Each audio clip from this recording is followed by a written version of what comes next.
Hey guys, I'm back with another beatbox tutorial, and today I'll be teaching you guys 3 sounds. It's going to be a 3-in-1 beatbox tutorial. The first sound is going to be on the inward K-snare, and it sounds like this.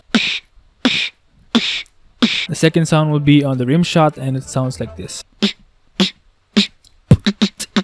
And the third sound would be on the Dharni K-snare or the Helium K-snare or kchsnare. Anyway, it sounds like this.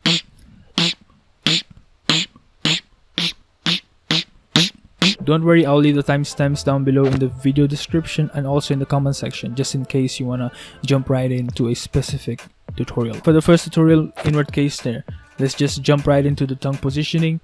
So this is done by inhaling air using your lungs, obviously. So what should be your tongue positioning? So the tip of your tongue should be behind, just behind the upper teeth. So it will be like this.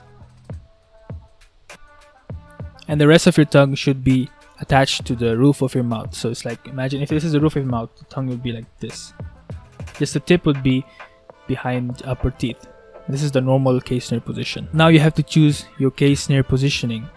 So usually the K-snare can be done either back right side of your tongue or back left side of your tongue. Or it can be done in the middle. But I highly recommend it doing either the left back side or the right back side.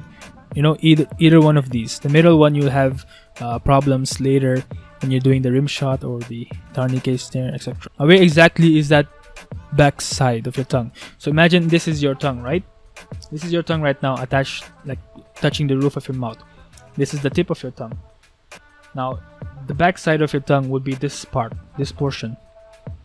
So in my case, I'm using the right back side of my tongue, so it's like here. So this one, right? So once you choose a side which you're most comfortable with, now notice my tongue positioning. You notice my tongue is tilting. You notice my tongue is tilting a bit to the left side. Now this is because I'm trying to block the air from one side so I can get in air only from the side that I'm doing the K-snare. So you see, I'm only sucking in air from the right side because I'm doing my K-snare from the right side. Now once you get that position, try to suck in air now, but while you're sucking in air, try to tighten the distance between the right back side of your tongue or the left one, but you know, let's assume you're doing the right one. So tighten the distance between the right back side of your tongue and the roof of your mouth. So usually it's here. So you will get this sound.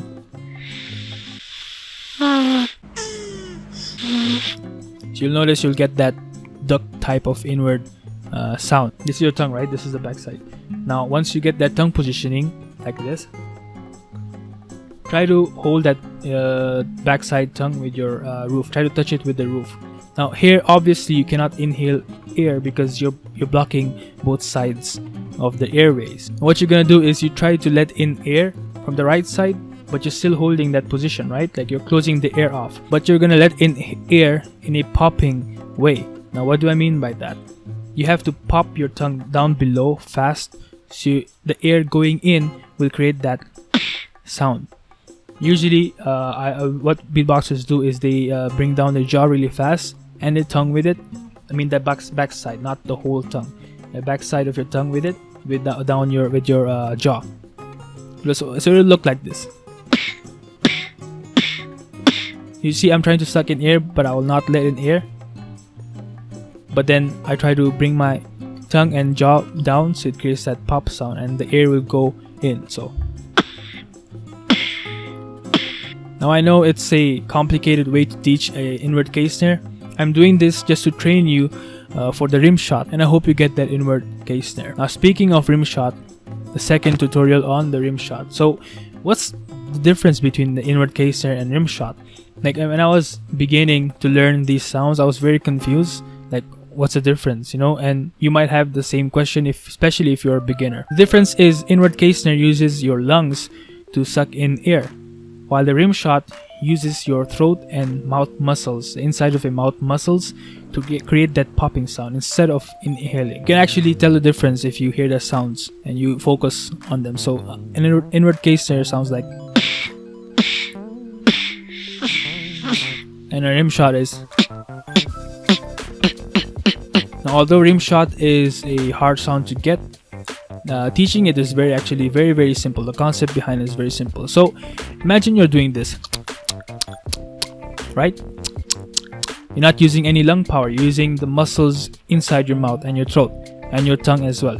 So you're gonna do the same concept, the same positioning of your case snare. Now that's why I was trying to tell you choose a side that you're comfortable with, because you're gonna use the same side for your rimshot and your other case snares. So you do the same concept, but you're gonna do that in the case snare position without using any of your lungs. In the beginning, you might get like, which is correct, which is not wrong.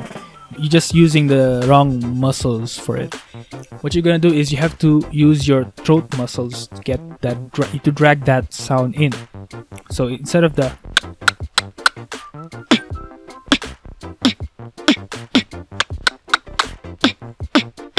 imagine you're trying to swallow this case snare without using any of your lungs. Like, you're gonna use all of your throat power to get that.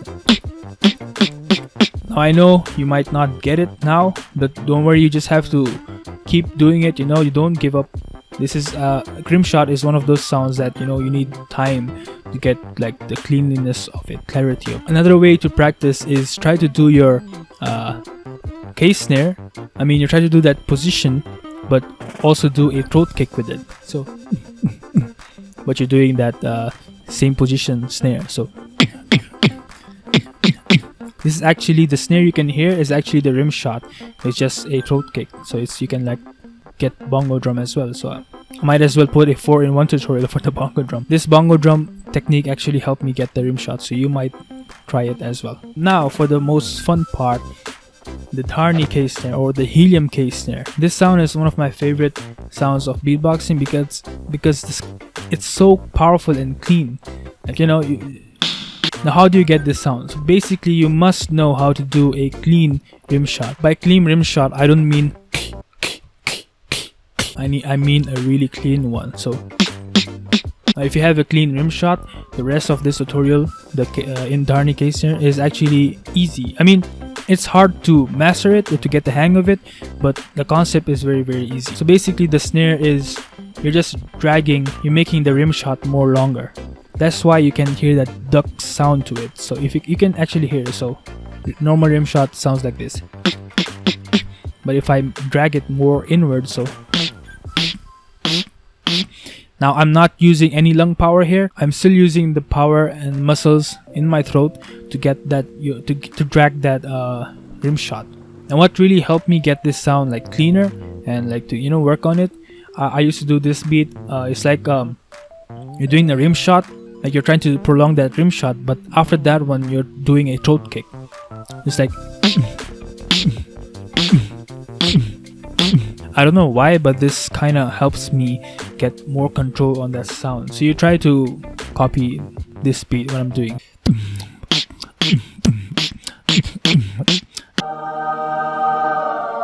Dharni does a similar beat, so I actually try to copy him. So yeah, you try to do this beat and you'll eventually get it. And also what helped me get this sound more like get control of this sound, I used to like bite my, like I used to close my teeth. So I know it's weird, and I have no idea why it gets me more cleaner case snare if I close my teeth. But if you've seen Dharni and Helium, they open their mouth. So it really depends on how you learn it, I guess. Now one tip I can give you for a really clean snare, now this is for all of the snares I've taught today, is to shape your mouth correctly. So usually the side you're doing this case snare, you try to open that portion more compared to the other side. So whenever I'm doing the kchsnare, so it's like, you see, I'm trying to open this portion more, so it kind of gives me that tone, a rimshot tone. So that's a tip for you guys. So that's pretty much it for the tutorial. By the way, guess what? I had cake. I actually had cake. I couldn't help myself. And also, like, eating cake while I'm teaching you guys is just weird. So that's it for the tutorial. I hope I explained it well. These type of sounds don't need much explanation. It's all about like how you practice it. because these sounds take a lot of time to get the clarity out of it. For me, it took me months, even years, to get my kchsnares clean, and it's not even that clean. I mean, compared to Helium's or Dharni. So yeah, imagine that. So yeah, thank you for watching my tutorials.